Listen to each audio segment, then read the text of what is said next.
Hello, lovies.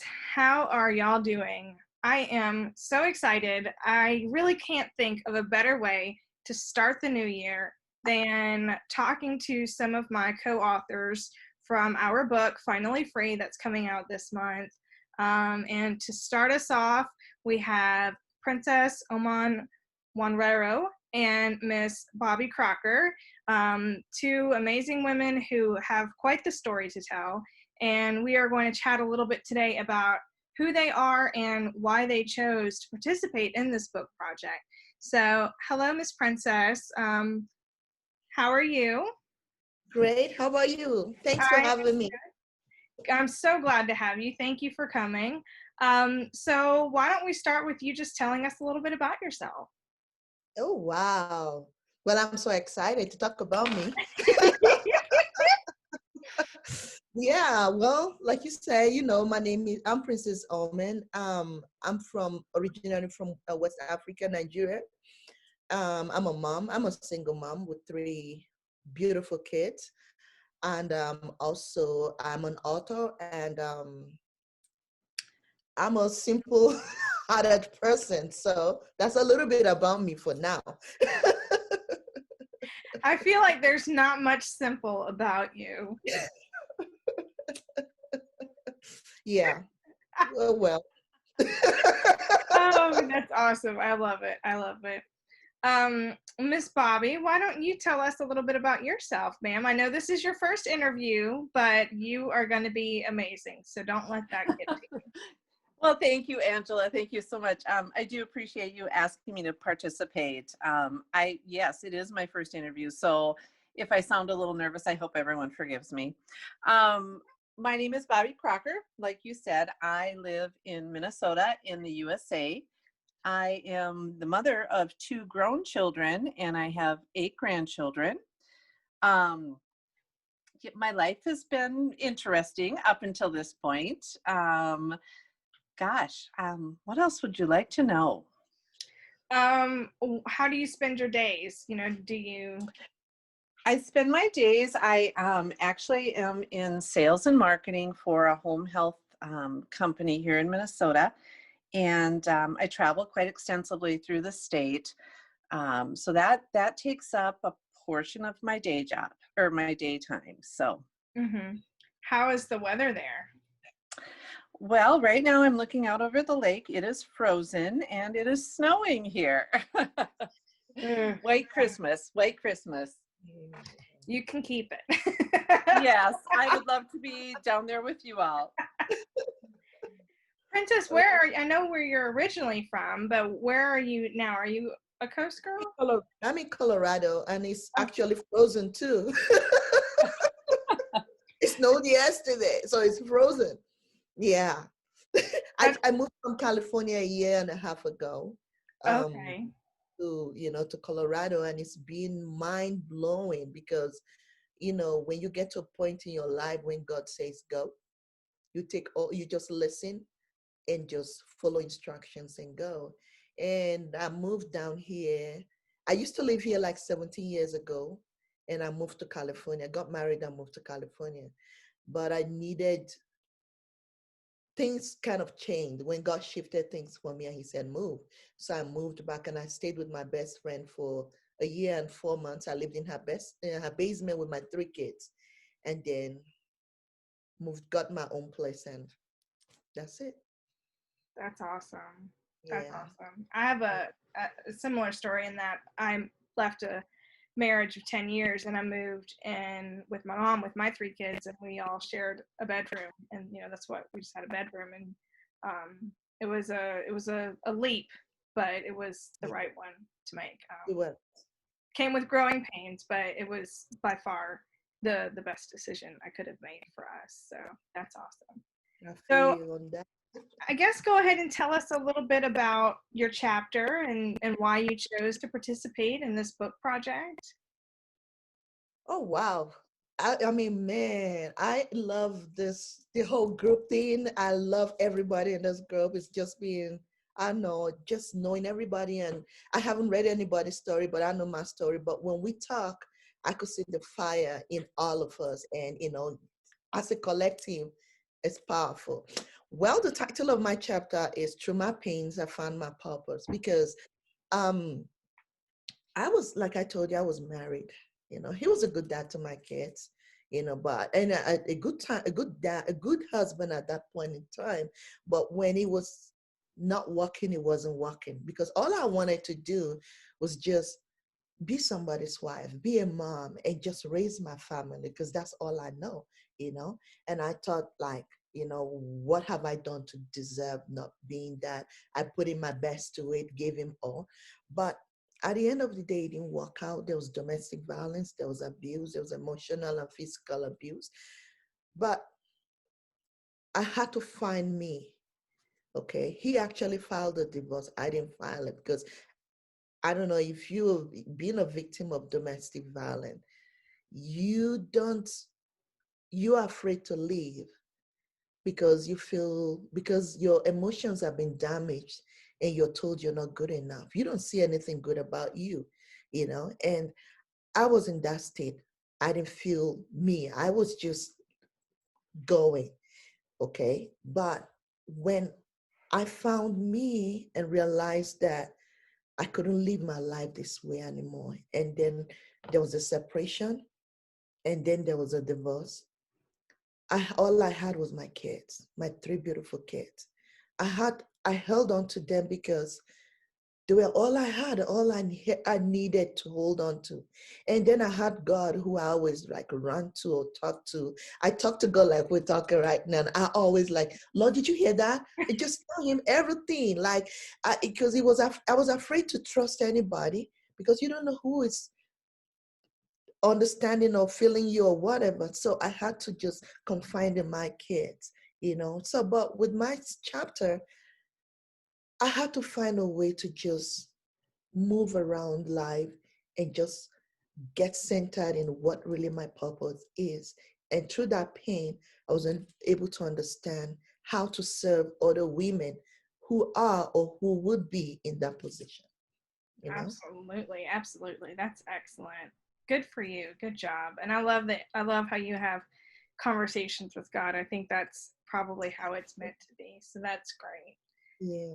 Yes. All right, Miss Bobbie, why don't you tell us a little bit about your chapter and what made you jump out? Obviously, public speaking isn't your thing, and that's fine. So is this a little bit outside of your comfort zone to write a chapter like this? Oh, absolutely, Angela. Absolutely out of my comfort zone. The reason that I decided to participate in this book was due to one of our co-authors, and I think that you both know her, Sheila Farr. I met her through another contact that I had, and I've actually never met Sheila in person, but we've gone back and forth, through chat and messenger and such. And she presented me with this idea of the anthology. And the minute she said the title, which is Finally Free, something in me said, oh boy, I think maybe you need to look into this a little further. And so I did. And then I had a conversation with the visionary for our book, Dawn Leak, which I know you all know as well. She's a friend of all of ours. Mm-hmm. And that was what solidified my decision. I was shaking, literally shaking. My hands were shaking when I said, yes, I would do this. But the reason that I did it, again, it was the title of the book, Finally Free. And it was going to allow me to actually come out into the open with a portion of my story. And so the name of, or the title of my chapter is Never Let Them See You Cry.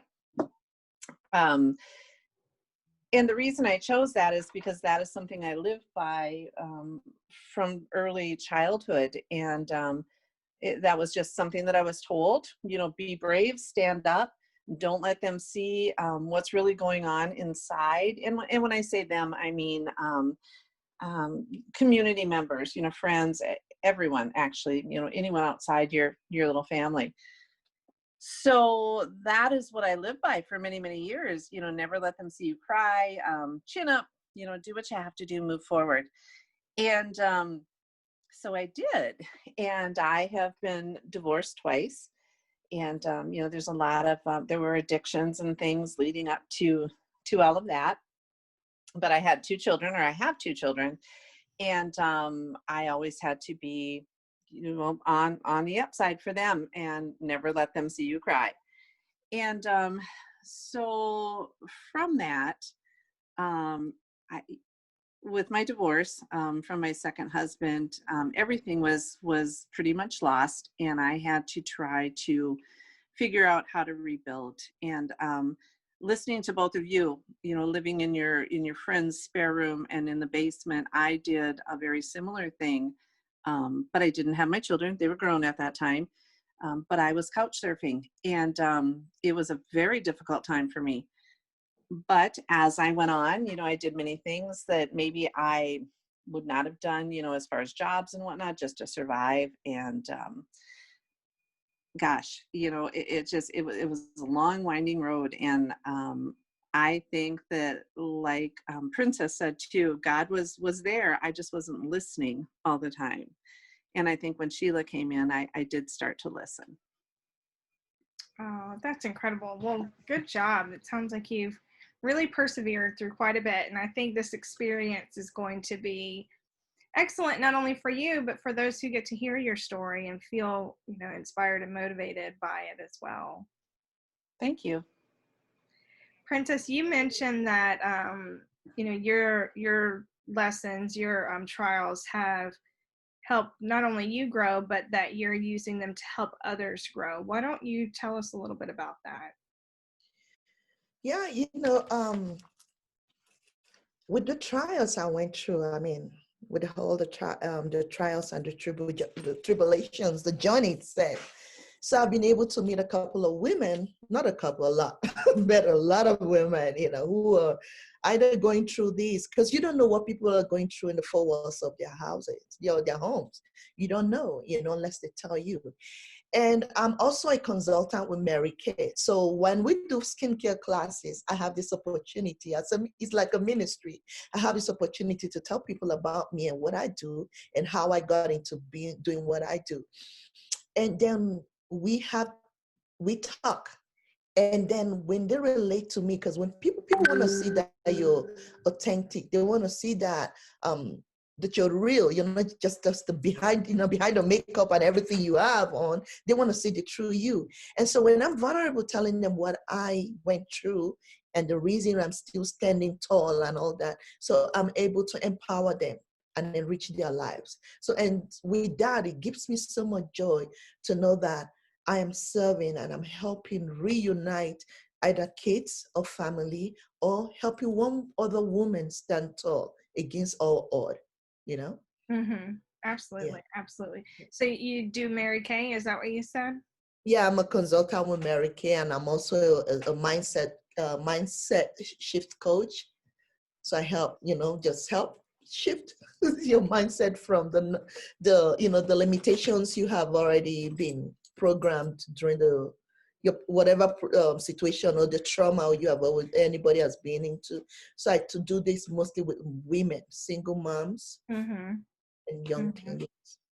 Awesome. Yeah, because that's where it all is the mindset, right? It's not just that's where it starts, that's where it ends. And so that's awesome. I can see how Mary Kay and those two would go along very well together as well. I know a few consultants, and they were all powerhouses and just inspirations in their own right, for sure.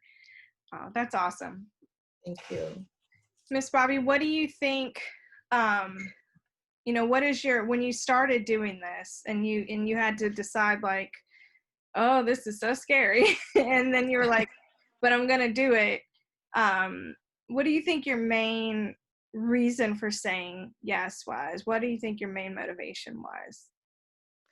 My main motivation was other women that are or were and continue to be in my same situation, feeling like you're too old to change. You're too old to change the trajectory of your life. It's not going to work. You can't achieve your goals at this point in time. It's too late. Just settle in and just do your job, do whatever.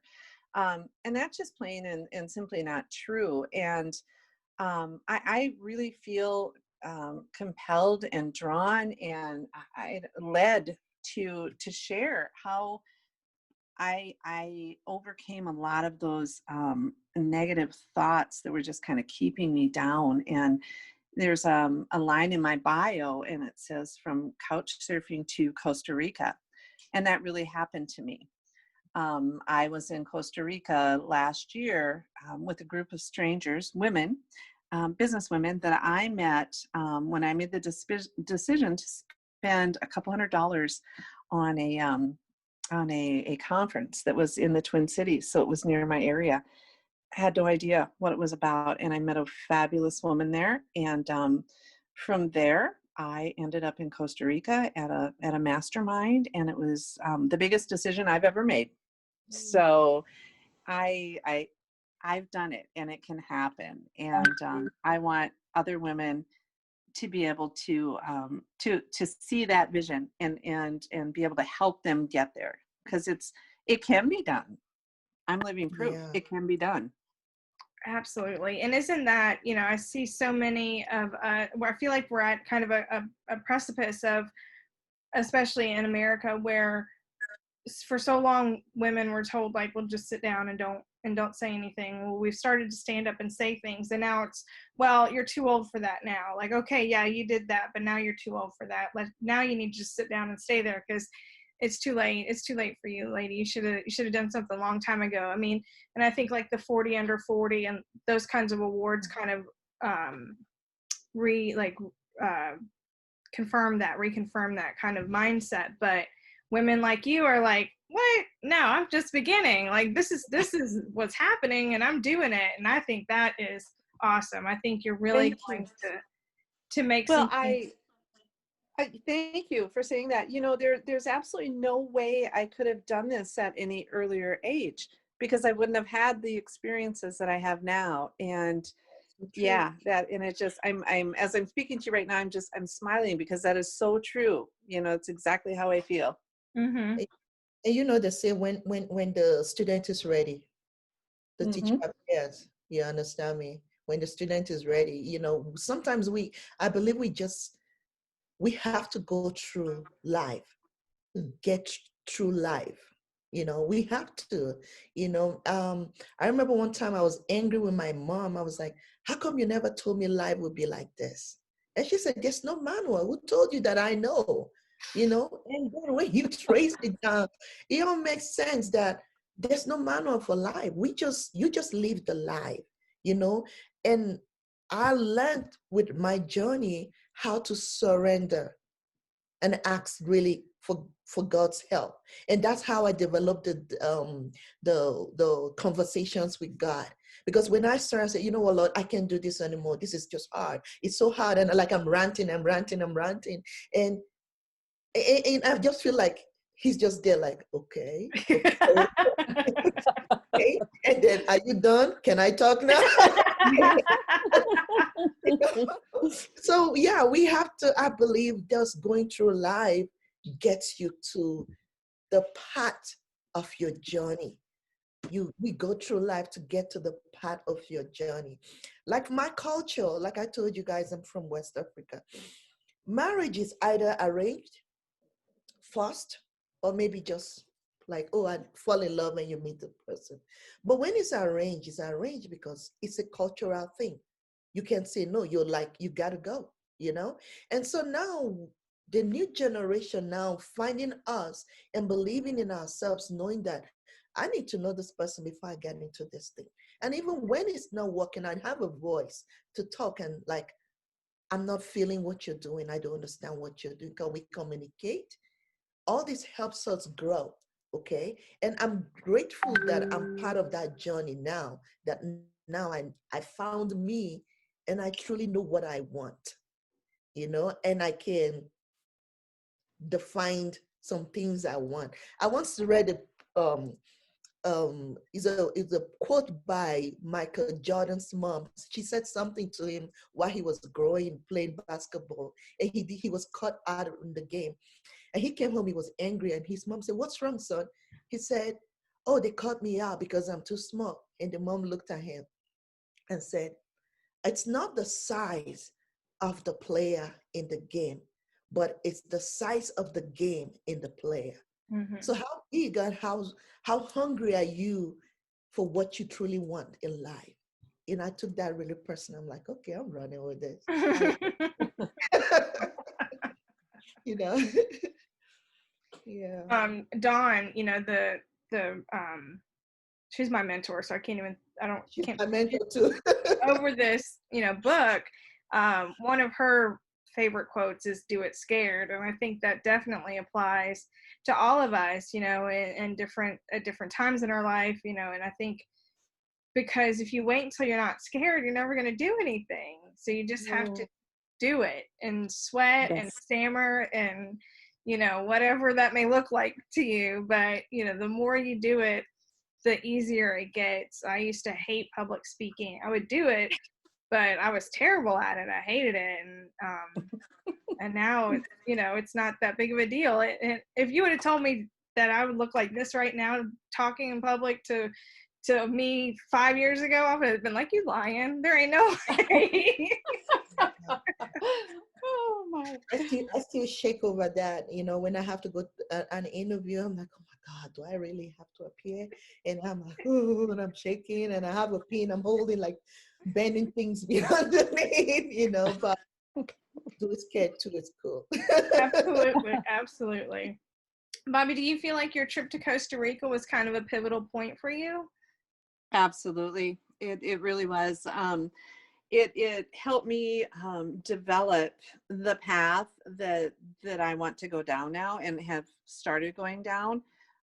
Due to my daytime, my sales and marketing and home health, when COVID hit, that upset the apple cart a great deal. So doing things for myself has been a little bit lessened, but they're still there. And yes, extremely pivotal.